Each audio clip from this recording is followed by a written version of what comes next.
Allow me to introduce you to the artist Mary Blair, who is one of the most celebrated artists and designers to ever work for Disney. You know Disney, otherwise known as Walt Disney. He's not only the creator of some of our most favorite attractions all over the world, but also of our favorite movies. Mary Blair began working at Disney and designing some of the most iconic scenes in films like Cinderella and Peter Pan and Alice in Wonderland. In 1963, she was asked to create a design for a new attraction at Disneyland called It's a Small World.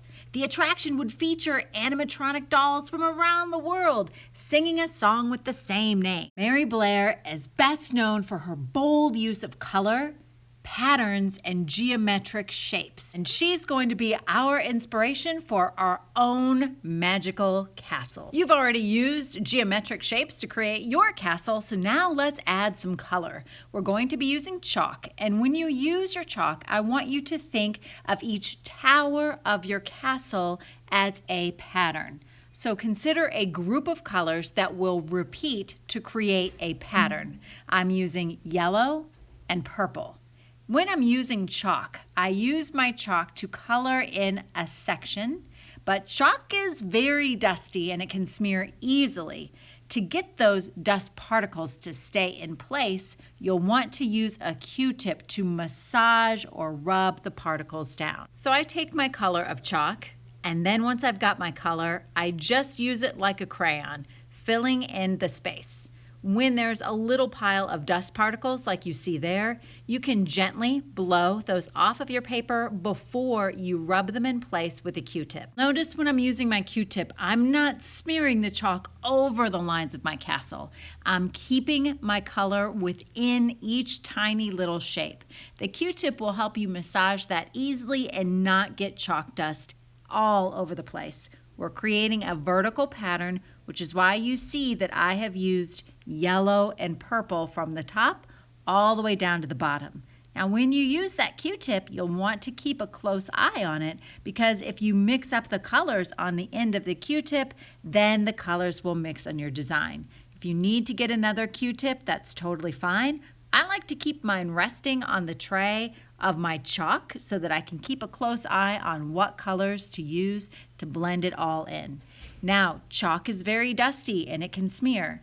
A tip is to start at the top of your castle and then work your way down, thinking of what pattern and design you want to create. Let's avoid using the neutral colors such as gray and brown, as well as black and white, and keep our castles bold and bright like Mary Blair.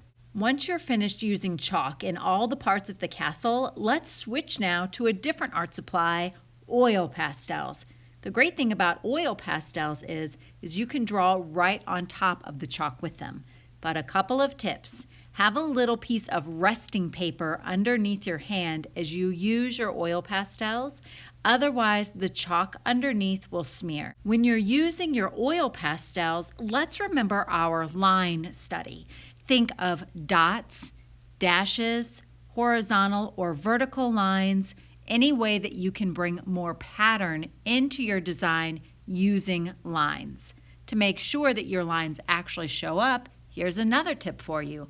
Let's use contrast. So if, for example, the top of your tower is a light color, like yellow, think of a color that is the opposite of a light color, like a dark red. It will show up a lot better.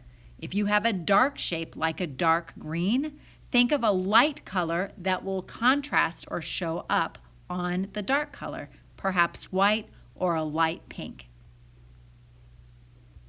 Sometimes the chalk particles might make the end of your oil pastel a little dirty. If that happens, you can simply clean the oil pastel by kind of coloring it back and forth on your resting paper. Also, since we are going to be cutting out the top of the construction paper, you could test all chalk or oil pastel colors right there. When you're finished with your chalk and your oil pastels, it's time to cut out your castle. This can be a little tricky. There's a lot of angles with all of these geometric shapes that you've created, so just take your time and cut slowly. Please make sure when you cut a little bit of an edge or a border, leaving a space between your printed line and your cutting line. I know it looks like I'm going really fast. This is just a time lapse, but I did want to show you next step is to add the glue. Please put glue around the edges. We don't need a big old blobbity blob of glue in the middle. That will make your design wrinkly. Once you place it on your tissue paper, make sure you flip it over and give it a massage. And when I say tissue paper, I meant your bleeding tissue paper.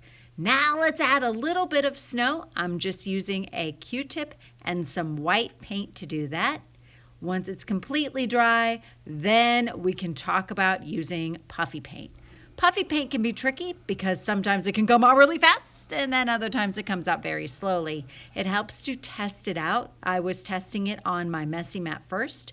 You may use dots, you may use lines, but that is all. We don't have a lot of puffy paint, so we have to limit what we use it for. It's just as a way to accent your artwork a little bit. Last but not least, we can add a little bit of bling to our Mary Blair inspired masterpiece. Most of all, have fun.